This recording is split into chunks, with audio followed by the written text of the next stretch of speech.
Please like and subscribe my videos and share. मैं संजीत कुमार आपका episode 84 में स्वागत करता हूं। आज हम लोग टॉपिक पढ़ेंगे कि आवेशित खोखला गोला के कारण बाहरी बिंदु पर विद्युत क्षेत्र और गोले के सतह पर विद्युत क्षेत्र के बीच में संबंध। तो टॉपिक लिखिए, टॉपिक है आवेशित खोखला गोला के कारण किसी बाहरी बिंदु पर विद्युत क्षेत्र की तीव्रता और गोले के सतह पर विद्युत क्षेत्र की तीव्रता के बीच संबंध।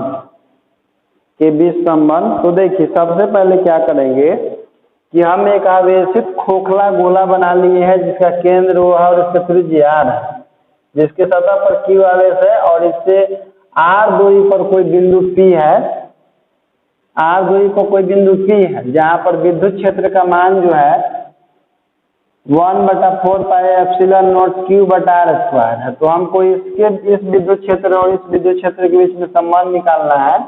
तो देखिए, सबसे पहले डायग्राम बना लीजिए और लिखिएगा कि यदि गोले के बाहरी सतह पर विद्युत क्षेत्र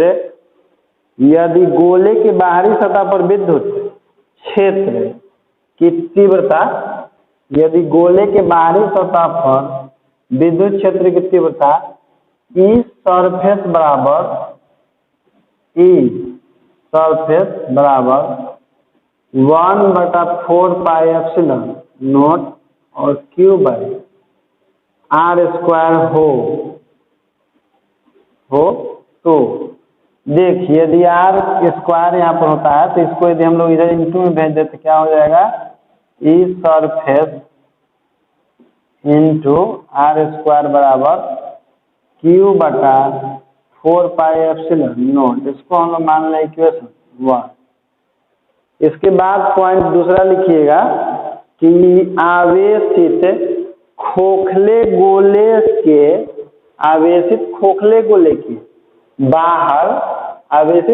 गोले के बाहर किसी बिंदु पर विद्युत क्षेत्र की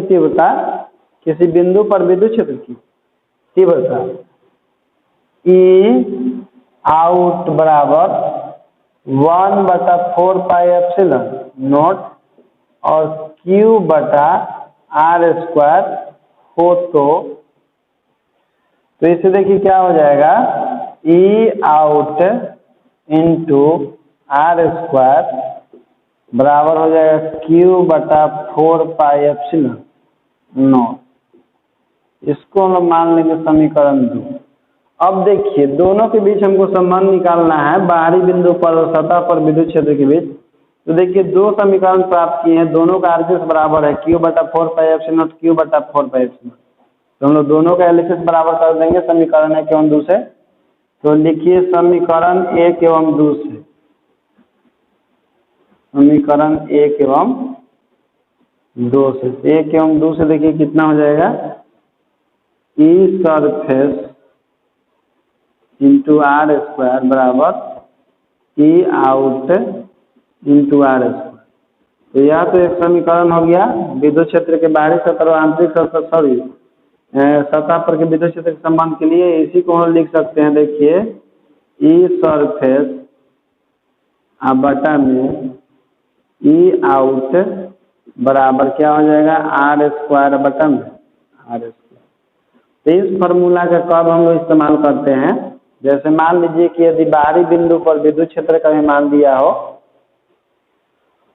और उसकी त्रिज्या भी दिया हो और गोले की त्रिज्या मालूम हो और गोले के सतह पर विद्युत क्षेत्र का मान ज्ञात करने के लिए कहा रहा है, तो इस फॉर्मूला से हम लोग बहुत आसानी से बना लेते हैं। जैसे देखिए, मान लीजिए कि हम ये क्वेश्चन देते हैं आपको कि कोई आवेशित गोला है जिसकी त्रिज्या मान चलिए कि 10 सेंटीमीटर है और इससे 20 सेंटीमीटर की दूरी पर विद्युत क्षेत्र का जो मान है 20 न्यूटन प्रति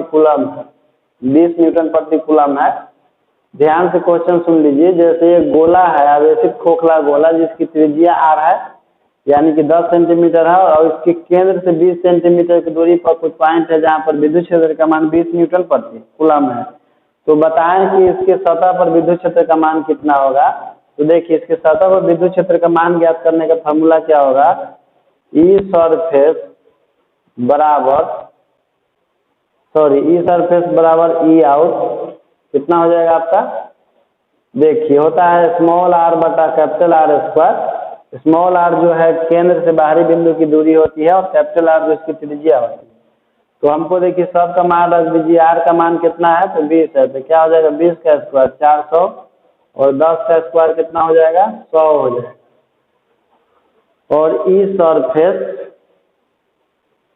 और इसका मान कितना है तो 20 है, तो ये देखिए आपका कैंसिल हो गया, कितना हो जाएगा 4, यानी कि ई सरफेस बराबर क्या हो जाएगा, ई सरफेस बराबर हो जाएगा 80 हो जाएगा न्यूटन प्रति कूलम। तो इस फार्मूला का इस्तेमाल कब करते हैं, तो जब गोले की त्रिज्या मालूम हो और बाहरी बिंदु पर विद्युत क्षेत्र का मालूम हो और केंद्र से बाहरी बिंदु के बीच की दूरी भी मालूम हो, तो उस समय इसका मान हम लोग ज्ञात करते हैं। या ये भी हो सकता है कि बाहरी गोला के सतह पर विद्युत क्षेत्र का मान दिया हो और इसका त्रिज्या दिया हो और पूछ रहा हो कि इसके बाहरी बिंदु पर 50 सेंटीमीटर की दूरी पर विद्युत क्षेत्र का मान कब क्या होगा, तो वो उस कंडीशन में भी इस फार्मूला का इस्तेमाल करके हम लोग विद्युत क्षेत्र का मान ज्ञात कर सकते हैं। यानी कि यह फार्मूला जो है आपको न्यूमेरिकल बनाने में बहुत ही हेल्पफुल है, इसलिए इसको ध्यान रखिएगा। देखिए यदि हम लोग ई सरफेस बाई ई आउट बराबर प्रूफ कर चुके हैं कि आर स्क्वायर बटा आर स्क्वायर होता है, तो ये कब हम लोग प्रूफ किए, जब गोला के बाहरी बिंदु पर और आंतरिक यानी कि सतह पर विद्युत क्षेत्र के बीच संबंध निकालना होता है तब। इसके बाद देखिए आज हम लोग पढ़ेंगे क्वेश्चन है कि जैसे गोला के सतह पर आवेश का पृष्ठ घनत्व सिग्मा है, यदि गोला के सतह पर आवेश का पृष्ठ घनत्व सिग्मा है तो हमको सिद्ध करना है कि जो विद्युत क्षेत्र का मान होगा सतह पर इसका वो होगा सिग्मा बटा एप्सिलॉन नोट, सिग्मा बटा एप्सिलॉन नोट। तो क्वेश्चन लिखिए, यदि किसी आवेशित चालक गोले का पृष्ठ, यदि किसी आवेशित चालक गोले का पृष्ठ आवेश घनत्व, यदि किसी आवेशित चालक गोले का पृष्ठ आवेश घनत्व सिग्मा हो, तो सिद्ध करें कि उसके पृष्ठ पर विद्युत क्षेत्र, तो सिद्ध करें कि उसके पृष्ठ पर विद्युत क्षेत्र की तीव्रता E बराबर सिग्मा बटा एप्सिलॉन नोट होती है। तो सिद्ध करें कि उसके पृष्ठ पर विद्युत क्षेत्र तीव्रता E बराबर सिग्मा बटा एप्सिलॉन नोट होती है। देखिए यानी कि हमको प्रूव करना है कि आवेशित गोले की सतह पर विद्युत क्षेत्र तीव्रता का मान E बराबर सिग्मा बटा एप्सिलॉन नोट है। तो चलिए इसको प्रूव करते हैं। तो सबसे पहले लिखिए कि चूंकि आवेशित गोलीय चालक के पृष्ठ पर, आवेशित गोलीय चालक के पृष्ठ पर विद्युत क्षेत्र की तीव्रता,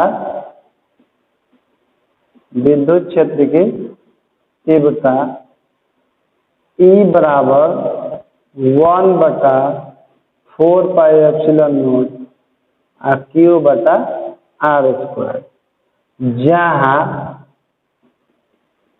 Q चालक पर आवेश, Q चालक पर आवेश तथा R गोले की त्रिज्या है, गोले की त्रिज्या है।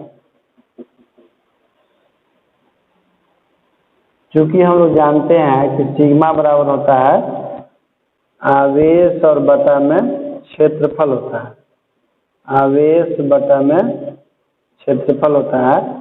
तो देखिए इस पर आवेश का मान Q है और गोला का क्षेत्रफल कितना होता है 4 पाई आर स्क्वायर होता है। इससे हम लोग Q का मान निकालेंगे तो कितना हो जाएगा sigma into 4 pi R square हो जाएगा, जो कि गोला पर आवेश का मान है। और देखिए चूंकि हम लोग जानते हैं, इधर देखिएगा कि E बराबर होता है, अभी ऊपर निकाले हैं 1 बटा 4 पाई एप्सिलॉन नोट Q बटा आर स्क्वायर। तो देखिए तो Q का मान हम लोग अभी कितना निकालने हैं, तो 1 बाई 4 पाई एप्सिलॉन नोट तो पहले से है, Q का मान है sigma into 4 pi R square divided by कितना हो जाएगा आर स्क्वायर हो जाएगा। तो आर स्क्वायर से आर स्क्वायर कैंसिल और 4 पाई से 4 पाई कैंसिल, तो कितना हो जाएगा सिग्मा बाई एप्सिलॉन नॉट। यह सिग्मा बाई एप्सिलॉन नॉट जो मान आया है यह गोले की सतह पर विद्युत क्षेत्र का मान है यहाँ पर। तो इसको हम लोग लिख सकते हैं कि ई सरफेस बराबर सिग्मा बटा एप्सिलॉन नॉट। विद्युत क्षेत्र का मान हम लोग प्रूव कर दिए कि गोले के सतह पर विद्युत क्षेत्र का मान कितना होता है सिग्मा बटा एप्सिलॉन नॉट। चलिए इसके बाद हम लोग पढ़ेंगे कुछ गॉस के प्रमेय के कुछ और भी अनुप्रयोग हैं। जिस तरह से हम लोगों ने पढ़ा था कि किसी आवेशित खोखले चालक के कारण उसके सतह पर विद्युत क्षेत्र का मान कितना होता है और उसके बाहरी बिंदु पर विद्युत क्षेत्र का मान कितना होता है और उसके केंद्र पर विद्युत क्षेत्र का मान कितना होता है। उसी तरह से देखिए आज हम लोग पढ़ेंगे कुचालक आवेशित ठोस गोला के कारण विद्युत क्षेत्र की तीव्रता, और हम लोग इसके पहले पढ़ चुके हैं आवेशित खोखला गोला चालक के कारण विद्युत क्षेत्र की तीव्रता, दोनों में बहुत अंतर है। तो टॉपिक लिखिए कुचालक आवेशित ठोस गोला के कारण विद्युत क्षेत्र की तीव्रता। इसमें भी 3 कंडीशन होता है। 3 कंडीशन क्या क्या होता है कि जब बिंदु गोला के बाहर हो, जब सतह पर हो और गोला के अंदर हो। तो सबसे पहले ए नंबर लिखिए कि जब बिंदु गोला के बाहर स्थित हो, जब बिंदु गोला के बाहर स्थित हो तो देखिए क्या करते हैं कि एक सबसे पहले हम लोग आवेशित कुचालक ठोस गोला बना लेते हैं जिसमें आवेश का वितरण जो है एक समान रूप से होता है। इसमें हम लोग क्या करते हैं कि इसके संपूर्ण भाग में आवेश जो दे दिए हैं और इसके केंद्र से आर दूरी पर कोई बाहरी बिंदु पी ले लिए हैं और बिंदु पी की सहायता से गॉसीय सतह बी का निर्माण कर दिए। वास्तविक गोला जो आपका ए है जिसकी त्रिज्या आर है और इसके पर आवेश का जो मान है क्यू है। तो डायग्राम नोट कर लीजिए और इसमें मान कर लिखिए माना कि ओ केंद्र तथा आर त्रिज्या वाला ए एक गोलीय ठोस कुचालक गोला है, गोलीय ठोस कुचालक गोला है जिसके आयतन में आवेश Q प्लस Q वितरित है तथा गोले के केंद्र O से R दूरी पर बिंदु P की सहायता से एक गॉसीय तल B का निर्माण किया गया है। तो बिंदु P पर हमें विद्युत क्षेत्र की तीव्रता ज्ञात करना है। तो बिंदु P पर हमें विद्युत क्षेत्र की तीव्रता ज्ञात करना है। देखिए मानने वाला प्रोसेस बहुत आसान होता है। हम लोग मान लेते हैं कि माना कि वो केंद्र और आर त्रिज्या वाला एक गोलीय कुचालक ठोस गोला है जिस पर आवेश Q जो है एक समान रूप से वितरित है तथा गोले के केंद्र O से R दूरी पर बिंदु P की सहायता से गॉसीय सतह का निर्माण किया गया है और बिंदु P पर हमको विद्युत क्षेत्र की तीव्रता का मान ज्ञात करना है। तो इसके बाद एक लाइन जब छोड़ करके लिखिएगा कि इसलिए गॉसीय सतह B से होकर गुजरने वाला कुल विद्युत फलक, गॉसीय सतह B से होकर गुजरने वाला कुल विद्युत फलक। तो देखिए इस बंद सतह के अंदर में आवेश का मान है Q और इसके बंद सतह से होकर गुजरने वाला फलक का मान होता है आपका विद्युत क्षेत्र इंटू एरिया। तो इस गॉसीय सतह B से होकर गुजरने वाला कुल विद्युत फलक लिखिएगा, गॉसीय सतह B से होकर गुजरने वाला कुल विद्युत फलक फाई बराबर क्या हो जाएगा विद्युत क्षेत्र इंटू गॉसीय सतह का क्षेत्रफल जो कि पाई आर स्क्वायर होता है। इसको समीकरण 1 मान लेंगे। इसके बाद लिखिए तथा गॉस प्रमेय से गॉसीय सतह B से होकर गुजरने वाला कुल विद्युत फलक, गॉस प्रमेय से गॉसीय सतह से होकर गुजरने वाला कुल विद्युत फलक। तो देखिए B जो है गॉसीय सतह है और गॉसीय सतह के अंदर में कुल आवेश कितना है Q है। तो गॉसीय सतह B से होकर गुजरने वाला कुल विद्युत फलक कितना हो जाएगा फाई बराबर बंद सतह के भीतर उपस्थित आवेश जो कि Q है और बटा में एप्सिलॉन नॉट। इसको हम लोग मान लेंगे समीकरण 2। अब देखिए समीकरण 1 एवं 2 से लिखेंगे तो दोनों का देखिए एलएचएस बराबर है। तो समीकरण 1 एवं समीकरण 2 से लिखेंगे तो देखिए तो क्या हो जाएगा A into 4 pi R square और बटा में Q बटा एप्सिलॉन नोट, तो E बराबर हो जाएगा 1/4πε0 और Q बाय आर स्क्वायर हो जाएगा। यह जो विद्युत क्षेत्र का मान आया है वह आवेशित कुचालक ठोस गोला के कारण बाहरी बिंदु पर है। इसके बाद लिखिएगा कि चूंकि हम लोग जानते हैं कि आवेश का पृष्ठ घनत्व क्या होता है, आवेश का आयतन घनत्व क्या होता है, रो बराबर Q और बटा में आयतन होता है और गोला का आयतन कितना होता है 4/3 पाई आर क्यू। ठीक, देखिए इसके संपूर्ण आयतन में आवेश कितना वितरित है, Q वितरित है। तो हम लोग जानते हैं कि आवेश का आयतन घनत्व रो बराबर होता है आवेश बटा में आयतन, आयतन कितना होगा गोला का 4/3 पाई आर क्यू। तो देखिए इसमें क्या करेंगे हम लोग, Q का यदि मान निकाल ले कि इससे Q का मान कितना होगा, इससे Q का मान हो जाएगा आपका कितना, तो हो जाएगा 4/3 into pi R Q into rho हो जाएगा। इसके बाद क्या करेंगे कि Q का मान हम लोग इस इक्वेशन में पुट कर देंगे जो कि मेरा E बराबर आया है। इसलिए देखिए लिखेंगे हम लोग यहाँ पर,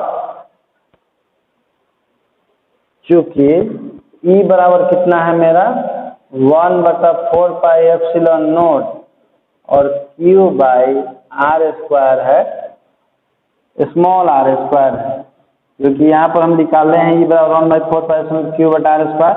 और देखिए Q का वैल्यू कितना है तो उसको पुट कर दीजिए 1/4πε0 और Q का वैल्यू है आपका कितना 4/3 पाई आर क्यू और इंटू रो और डिवाइडेड बाई कितना है आर स्क्वायर है। तो कितना हो जाएगा E बराबर 1/4πε0 और ये आपका हो जाएगा कितना 4/3 पाई आर क्यू इंटू रो और डिवाइडेड बाई आर क्यू। देखिए 4 से 4 कैंसिल हो जाएगा और पाई से पाई कैंसिल हो जाएगा, तो E बराबर कितना हो जाएगा, देखिए बच गया आपका क्या आर क्यू बचा हुआ है और उसके बाद यहाँ पर रो बचा हुआ है और नीचे क्या बचा हुआ है तो epsilon naught into R Q बचा हुआ है, यानी कि हम लिख सकते हैं इसको रो बाई एप्सिलॉन नोट और इंटू आर क्यू और डिवाइडेड बाई आर स्क्वायर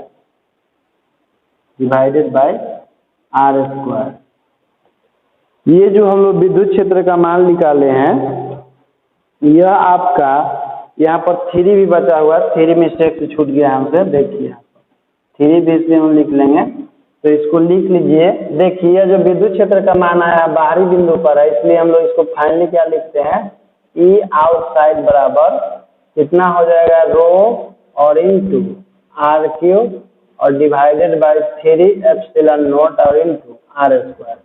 यह विद्युत क्षेत्र का मान जो है आपका आया है वो आवेशित कुचालक ठोस गोला के कारण है और वो कहाँ पर है तो किसी बाहरी बिंदु पर विद्युत क्षेत्र का मान, तो इसको नोट कर लीजिएगा।